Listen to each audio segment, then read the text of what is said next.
you go up, you're about to take your shot, and then all of a sudden, boom, Yeah. Achilles happens, right? Friend of mine, Nima, he is here just to listen to. He played ball.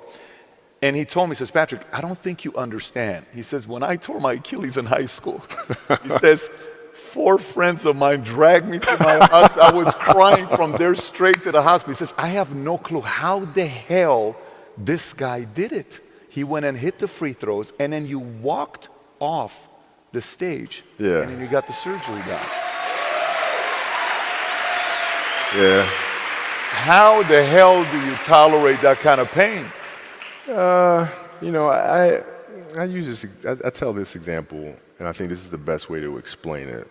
You know, you have a hamstring injury, you pull your hamstring really, really badly, you can barely walk, right? Let alone play anything, soccer, basketball, volleyball, whatever it is. Can't do anything.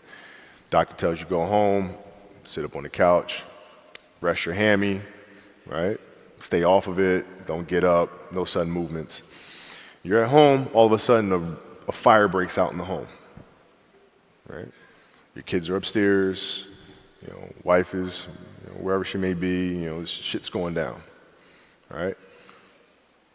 I'm willing to bet that you're gonna forget about your hamstring, you're gonna sprint upstairs, you're gonna grab your kids, you're gonna make sure your wife's good, you're getting out of that house, right?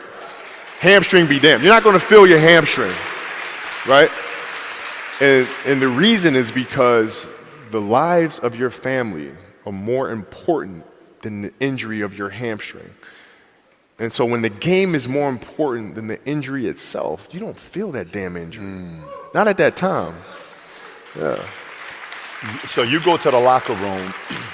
You guys had a shot that, you know, to go into the.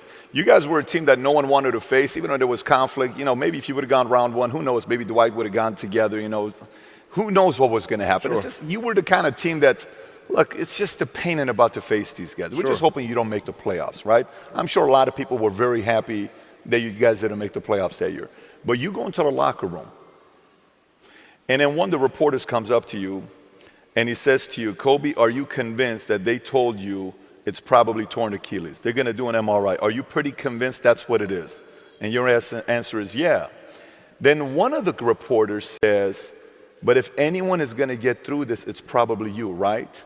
You put your head down and you say, oh man, shit, right? And you have tears in your eyes. Yeah. Did you say, oh man, shit, because everybody's expecting me to be invincible, man? Like, freaking let me just play the damn game. I'm a human being. Is that kind of what you were thinking? Or was it like, the world's expect me to come back in the next month because I'm Kobe? Like, what were you thinking in that moment with all that pressure? I was thinking, like, I don't know if I can do this.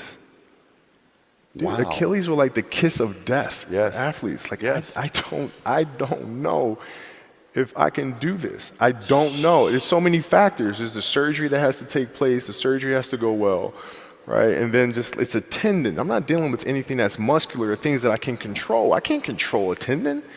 You know what I'm saying? So, like, I don't know. And then thinking about what that process of recovery is going to look like. It's a long one. Do I want to do that shit? I don't know if I want to do it. I don't know. So that was the hardest part. You don't know if you want to do it, or you don't know if you are going to be able to come back from it? Both. Oh, like, both I don't know if I can do it. I don't know if I want to do it. Got it.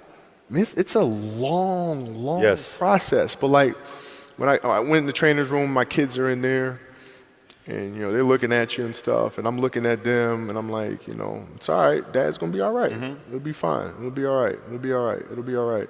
As a parent, you got to set the example. You got to set the example. This is another obstacle. This obstacle cannot define me. It's not going to cripple me. It's not going to be responsible for me stepping away for the game that I love. I'm going to step away on my own terms. And that's when the decision was made that, you know what? I'm doing it. I'm doing it. You're a freaking beast, bro. Yeah, hey. I notice a lot of times you go and you talk about, like, even the example you use right now. If your hamstrings are this, you're down, your wife's upstairs, your kids, you ain't gonna think about it. So did you have a lot of these scenarios where you used your wife and your kids to use as no excuse, I'm gonna get through this? Was that a mental conversation you had that nobody could hear? Yeah, you gotta lead by example. As parents, you gotta lead by example. If you want your kids to do whatever it is they want to accomplish in life, you have to show them. You can't. You got to show them. And that's what I tried to do. And you're obviously doing that, man, at a whole different level.